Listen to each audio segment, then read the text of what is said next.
Hey guys, Eddie here from Dilleenproperty. Today I want to do a quick video. This video is all about a question that someone asked me the other day. What the question was, it was somewhere along the lines of how did you get the courage to continue investing in property and buy 7, 8, 9, 10, 14 plus properties by the time you're 26 without getting stuck or getting scared in about doing that? How did you have the courage to continue moving forward? And it's a very good question, and I try to bring it down and simplify things as easy as possible. But for me, when I was growing my portfolio, one of the things that kept pushing me and was the drive within me to continue moving forward is I thought of the consequences if I didn't push myself. I thought of the different routes that my life could go if I just played it safe and did what everyone else was doing that I knew around me, and just saved up, bought one house to live in, or bought another investment property or one or two and just settled at that, which most people do. Most people get stuck in property investing at 2, 3, 4 properties. They never go any further than that, and that's the unfortunate truth behind it. But for me, I pictured myself, when I really decided to make a run for property investing, I was probably 21, 22. That's when I really started buying 3, 4, 5, 6, and continued buying a lot from there. At that age, I pictured myself when I was 35 years old or 40 years old, and I pretty much dove into the future, and thought what my life would be like if I just stopped right there and then, and I tried to picture it, and I tried to do an equation of how much equity I would have, how much rent I would coming in. If I just stopped there at like 4 properties that I had back then, what would life look like? What would the properties be worth in 10, 15 years, etc. And then I also asked myself the question, would I regret not buying more if when I was 40 years old, if I stopped buying properties at 21, 22, and I just stuck with the 4, 5 properties that I had at that stage. And once you do that, and for me, I was like, plain and simple, I was like 2, 3, 4 properties, that's not enough. I've got to have more. I want more, and I want to be in a better position when I'm 35, 40 years old. And in order to do that, I've got to do something that not many other people do. So for me, it was really jumping forward in the future and figuring out that I had to do something drastically different to what everyone else was doing.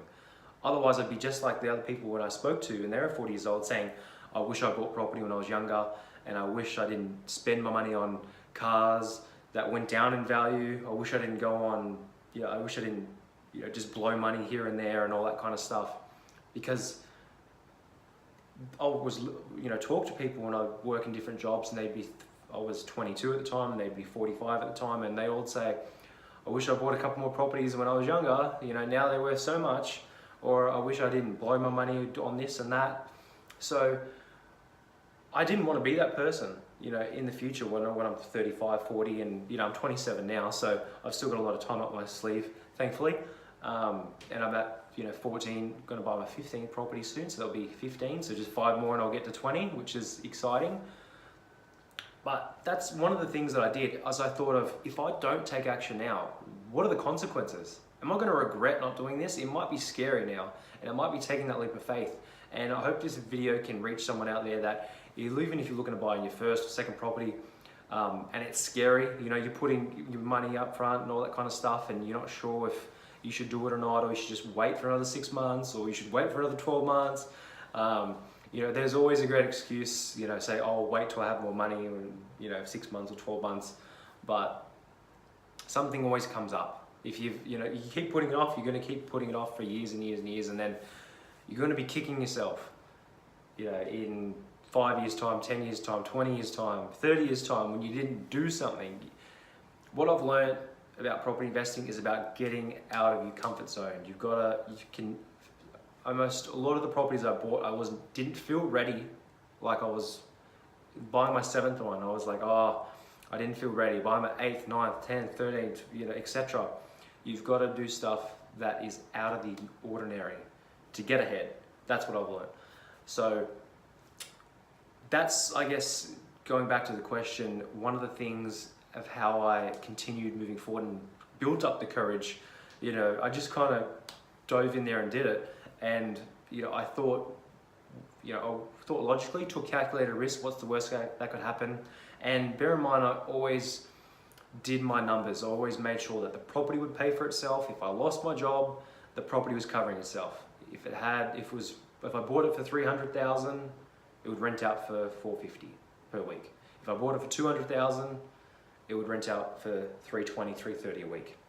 And those properties are out there. If you're in Sydney, Melbourne, you're probably thinking those kind of numbers are hard to find, but they're out there.